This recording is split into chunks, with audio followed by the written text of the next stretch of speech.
Hello, thank you very much for the support that you gave me during the first video. I know it was something different for me, and it seemed to go well, and I hope that it helped at home as well. So I had a few requests just to do a maths one, but as I'm still getting used to the technology and how to do these sort of videos, I'm just going to do a quick recap on 3 subjects today. I'm going to do a recap on adding tens and units, subtracting tens and units, and money, but specifically in money, finding change. I'm just doing a recap as I'm getting used to the technology and videos, and once I'm up to date with it and I've tried a few more apps, then I'll start doing videos on what we are learning at the minute and the next topic, which will be after the packs. So here we go. So adding tens and units. Normally, so say we take a number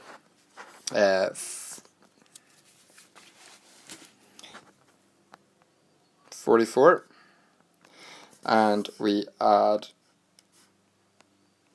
it by 32. Okay.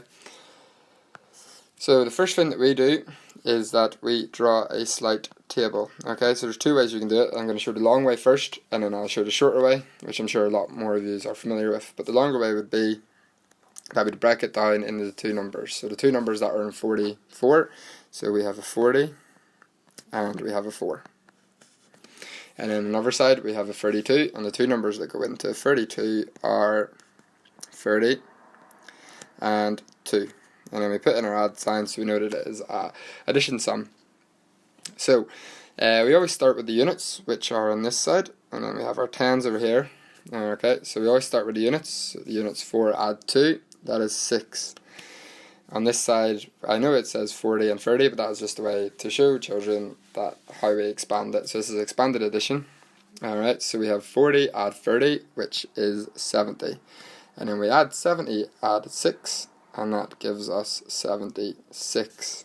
Okay, but there is a shorter way of doing it, so it still includes the table. Alright, and we put our tens and we put our units at the top, and it breaks down into 4 on this side, 4 on that side, so we got our 44 still at the top, and we have our 32 on the bottom. And then all we do is then 4 add 2 is 6. Sorry, excuse the handwriting.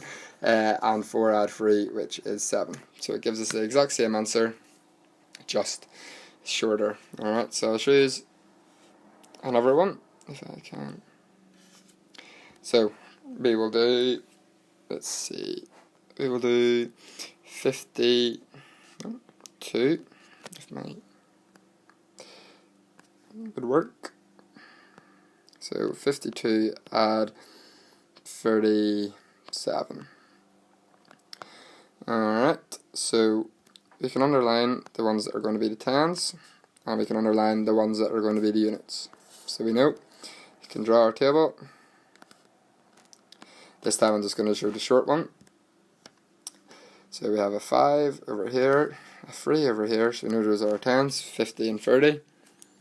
And then we have a 2 over here and a 7. So 7 add 2 is 9. 5 add 3 is 8. That gives us the answer of 89. Alright, so we can put that up at the top, just so we know. And we'll clear this. So the next one we're going to look at then is an extension. So say that we have 73 add 27. So at first glances of that, we know that it's going to cross over, because 7 add 3 is 10, so we're going to have to cross over tens, although we're not doing that at this stage in P3. So what we do, this is still the same, we can follow the same way that we have been doing it, which is as so. We can draw our table, concentrating on the expanded method this time, because that gives us, make sure that we can see all the numbers. So it does, and it makes it just a bit easier to do that calculation at the end, because 3 add 7, as we know, is 10. 70 add, remember our addition, 7 add 20 is 90. Okay, so we add the 2 at the bottom, we can add in a wee addition sign there. 90 add 10, as we know, is 100. So the answer to that question is 100. It just means that children can then cross over without having to physically cross it over, where it can get confusing and children can make mistakes. Okay, so we're going to move on then to our subtraction this time. So it's pretty much just follows the same pattern as what we had done before. So we'll start off with 72 take away 51. Okay, so I will show you the expanded method and the shorthand method. So we can underline our tens again, underline our units, and we draw our table. So this is going to be the expanded method first.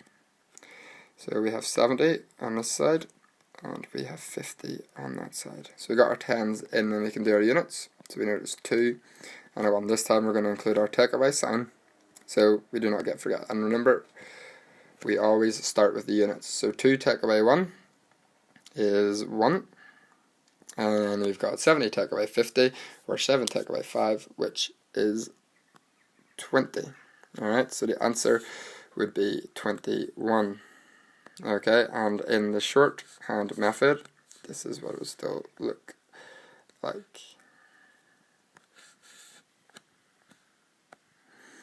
So we have 7, 2, 1, and a 5.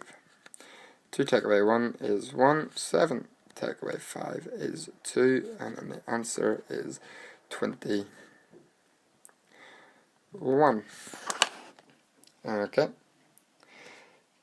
so at this point, feel free to, this will load, feel free to pause the video, and if you've got a whiteboard piece of paper, work out these. You can do shorthand or the extended one, whichever one you feel more comfortable with, whichever one you find easier, because they both give us the same answer. So at this point, you can pause the video and have a go at these 8 questions. Alright, so there's 4 addition and 4 subtraction. And I will create a new whiteboard. Okay, so we are going to move on to money this time. Okay, more specifically looking at the finding of the change. Because in this stage we do not take away, but instead we add on to find the answer, because it just saves that little bit of confusion with children. Okay, so I will start this off with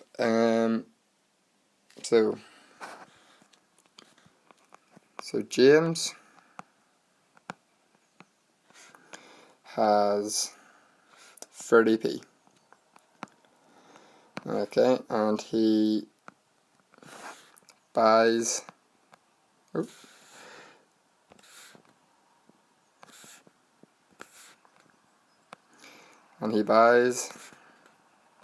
a rocket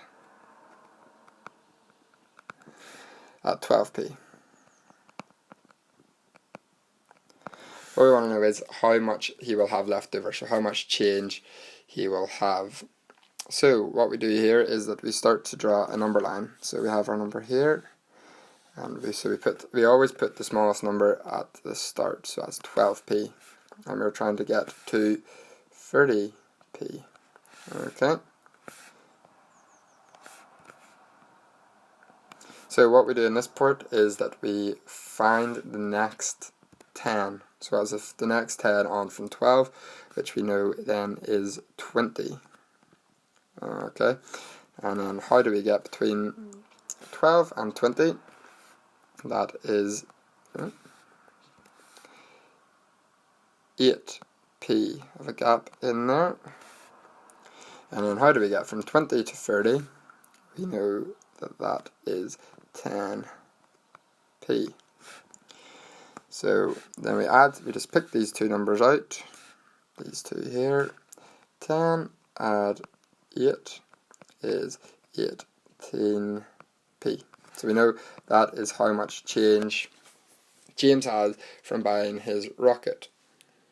Okay, so we will do another one like that.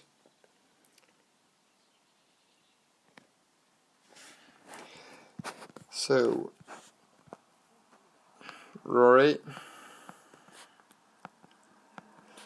has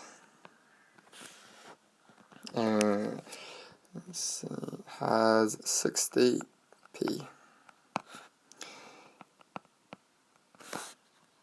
So he buys a golf ball at 23p. All we want to know is then again how much Rory will have left. So what we do is we draw our number line. Okay, it doesn't have to be big or small as long as you can read. It doesn't have to be accurate in terms of the distance between the two numbers. Alright, so the small number always goes first and then the bigger number. So small number 23 and the big number 60p. Okay. And then what we're going to do is find the next 10 off from 23. So we are from 20, I should say. So the next 10 on is 30p. Alright. And then how do we get between 23 and 30? Can you rank our number bonds 10 in there? So it will be 7p. Alright. And then from 30 to 60, we know that is 30p. So we pick out these two numbers again. And we do 30, add 7, which equals 37p, and that is how much change there is. Okay, and if you're at home, there's an extension you can do this with children that you can, instead of saying Rory has 60p, you can draw out 60p worth of coins, right, and that just encourages them to add it up. This is one we did in class and they really enjoyed it, and it just sort of adds that problem solving skill on. But if you would then at this point, if this would load,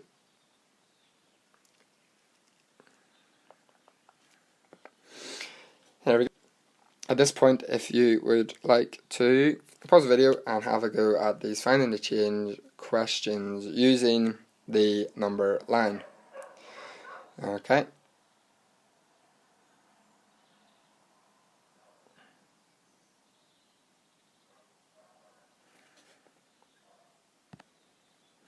I'd just like to say thank you again, and I hope this video has helped just sort of with that tens and units addition and a bit of money.